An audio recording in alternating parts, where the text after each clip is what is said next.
Hi, everyone. As we approach the end of this year, I thought it might be nice to touch in and talk about ways we could complete our year with dignity and style and grace and put a nice bow on it and say thank you, God, for this year. And so the first idea, I'm going to give you two major ideas. One is that we need to recognize how much we've grown spiritually during this year, even if it doesn't seem that way. Really, A Course in Miracles tells us that it takes great spiritual maturity to recognize that all events, encounters, and experiences are helpful. And it's only the illusion that they're not helpful that keeps us from growing. The other illusion that keeps us stuck is that we're the same person we were when the year began and we're not really getting anywhere. Well, that's a big lie because you're always growing. So the ego takes refuge in the idea of the status quo. Like if the ego can just keep everything the same and have no changes, you're going to be safe. But you all know that a rut is simply a grave with the ends knocked out. In other words, when we believe we're stuck, we are, but we're not really stuck because we can get out if we choose. So we're not talking about ruts in behavior, we're talking about ruts in attitude. So one rut is I'm not getting anywhere, but you really are. And so this might be a good moment to take stock of the preceding year and say, well, how has everything that happened to me advanced my spiritual growth? Do I feel more confident in myself? Is my heart more open to love? Have I improved some of my relationships? Have I expanded my prosperity consciousness somewhat? Now, even if you haven't succeeded at all that, we have to bless our baby steps. We have to be excited about the stuff that did work instead of complaining about the stuff that didn't work. So take a few moments either now or at the end of your year to review your year and see how every single experience has contributed to your spiritual advancement. The joys open your heart and make you more appreciative, and the challenges help you grow in ways that the joys don't. And so we need to bless our challenges as much as our spiritual triumphs, our easy, fun joys and celebrations. And so the people who challenge you the most were actually angels who you had a soul contract with to help you grow. So if you think about how you've grown through the people who challenge you, well, that's great. That they've really served you in many wonderful ways. If you've lightened up on guilt or self-deprecation, that's a good one. If you've learned to trust a little more, if you've expressed yourself more, if you've taken better care of yourself this year, even a little bit than you did last year, if you've taken some more time to soul nurture, that's huge. So please don't get stuck in the I'm not getting anywhere, I haven't gotten anywhere syndrome. That's just a big lie. And the truth is, no matter what's happening on your spiritual path, you're growing. And even if you haven't mastered those issues by the end of this calendar year, so what?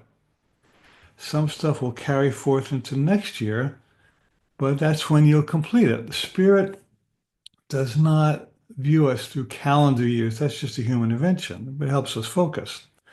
In fact, George Bernard Shaw said that um, blessed is the art of beginning, but even greater is the art of ending. In other words, if you can complete stuff masterfully, it's easy to start stuff, isn't it? Easy to start relationships and jobs and living situations. But completing them with dignity, grace, that's where all the cookies are. So if you can really get to the place where you're appreciating how you've grown this year, then you've really come a long way. And if it goes into next year, so what? Then you're really getting somewhere. Now, part two of my lesson for today is the art of letting go. Now, one of my great role models is a fellow named Lester Levenson. He lived until the 1980s, I believe. And he was a very overwhelmed, overstressed, type A workaholic guy who had two heart attacks and he had a very serious heart condition and some other ailments. And his doctor told Lester that you could just drop dead at any time. That's how weak your heart is. Well, that got Lester's attention, as would anybody. So Lester thought, well, what do I need to do to stay alive? So he thought, well, maybe I can just kind of let go of some of the stuff that's stressing me. So he laid down and thought, well, let me let go of that and that relationship and that job pressure and that fear and that guilt. And he just developed this method of releasing, like opening his hands and saying, I'm done with this. You take it, spirit. And he began to feel better and better and better. And when he finally went back to his doctor, the doctor said, you've improved immensely. Whatever you're doing, keep doing it because your heart is much healthier than it was when I last saw you.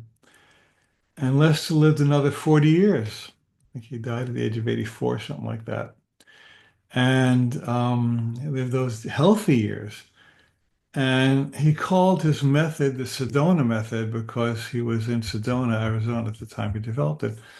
And over many years, he taught people the art of letting go. And so here are two methods I use to let go at the end of each day and at the end of each year. So I like to teach them to you now. If you want to play with me now, great. If not, you can do it on your own time. So close your eyes for a moment, if you would, and imagine a relationship or situation that's bugging you, someone or something that's stressful for you. And you probably picked it immediately because those things have a way of jumping into our consciousness when they're invited. And now imagine that you're holding in your hand a helium balloon, like the kind you see at parties and festivals and celebration. And this balloon doesn't have anything written on it, but you are going to, in your imagination, write the name of the person or the relationship or the situation that's been disturbing you. So take a moment in your imagination now to write that information in brief, just a word or two, on the balloon.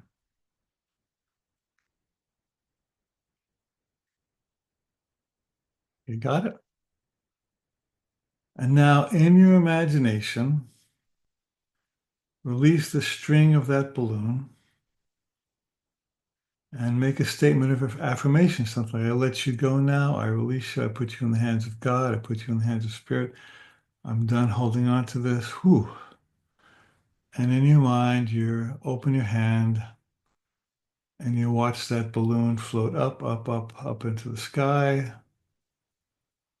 And you just watch it getting smaller and smaller and smaller in your field of vision. And then it just disappears into the universe.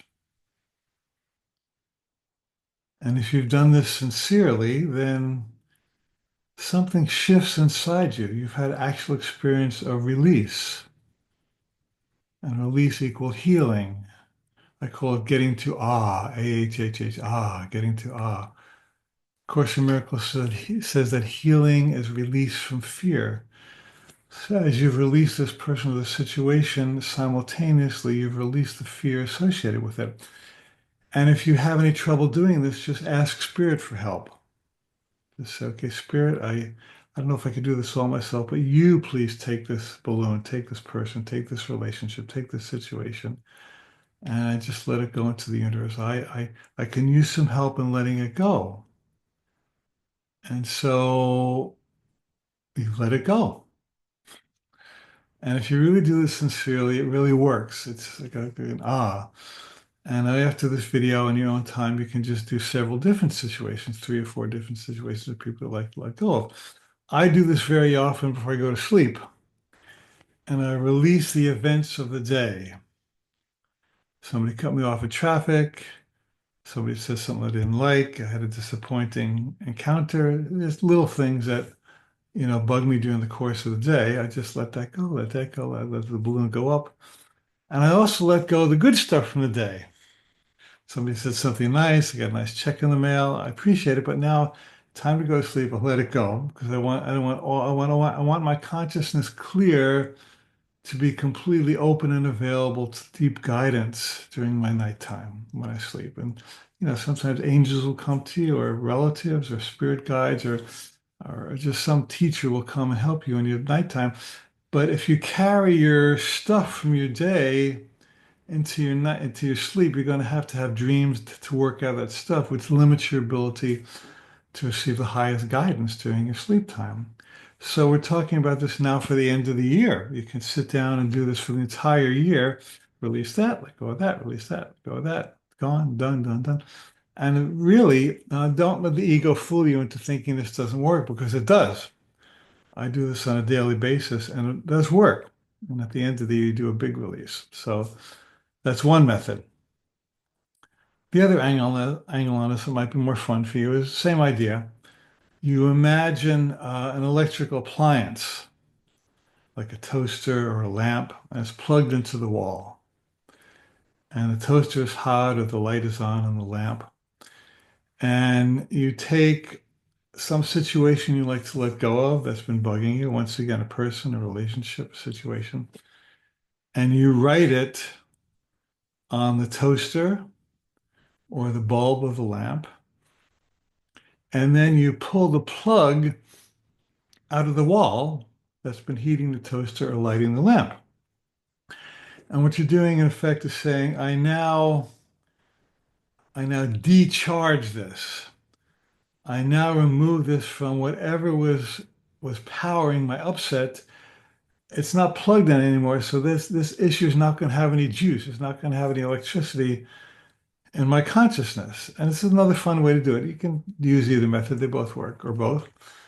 And what you're doing is you're disconnecting yourself from the source of anxiety, which was a fear thought. And my friend Hugh Prather used to say, I participate in what disturbs me. I participate in what disturbs me, meaning that nothing just comes out of the universe and disturbs me. I'm not a victim of external events. That if I'm having a disturbance with something, there's some I have some investment in it. I want to be right. I want to be a victim. I want sympathy. I want money, all kinds of stuff that people hold on to stuff for. But when you pull the plug out of the socket, what you're saying is, I no longer choose to participate in this disturbance. In fact, it doesn't have to disturb me anymore at all. So you might forget about it entirely, or just see it as a neutral situation rather than something that disturbs you. So once again, you can do this for the end of the year. Okay, so those are a couple of tips for the end of the year to have a happy, healthy, successful end of the year. I do want to remind you that we're starting a new program starting in January. It's called A Course in Everything. It's an 8-week intensive webinar series from January 14th to March 18th. And we're going to be taking 8 subject matters of highest interest to my spiritual students: prosperity, healing, relationships, miracles, prayer, time, higher guidance, and destiny. And we're going to go in depth in each one for 90 minutes for 8 weeks. So if you want to join me, I'd love to have you join me. Go to alancohen.com and we'll get you in. There is a discount if you sign up by the end of the year. So go to the website and we'd love to get you in. Okay, so let's take a final moment now to pray together or hold a vision together. So if you'd care to join me, please close your eyes, take a breath. Great Spirit, thank you for this year. Thank you for the good times and thank you for the hard times. I know on the deepest level that I have grown and advanced and expanded in my spiritual awareness. It has to happen. I cannot go backwards spiritually, even if it seems to be going backwards. I'm always going forward. So this year has been one of healing for me, even if I don't see it all. The year has been one of coming to greater peace for me. This year has been one of coming to greater connection with Spirit and my true God self this year. And for all of those blessings, I am deeply grateful. And I also thank you, God, for the things that have challenged me, the things that have bugged me, the relationships that have been hard, the things I've worried about. even those things are part of the plan for my awakening. So I acknowledge that every single thing that's happened to me during the past year has really contributed to my own healing. And A Course in Miracles says that the only real purpose in life is the healing of your own mind. So if you're less afraid, more confident, more awake in any way, then you've come a long way. You've come a longer way than you know. And I invite you to say that affirmation with me right now. I've come a longer way than I know. I've come a longer way than I know. And so as we enter this bright new year, we hold the vision of highest success, rewarding relationships, fabulous health, healing in every level. And from my heart to yours, I wish you the best year ever, and we'll see you in the new year. Have a beautiful day. Take care.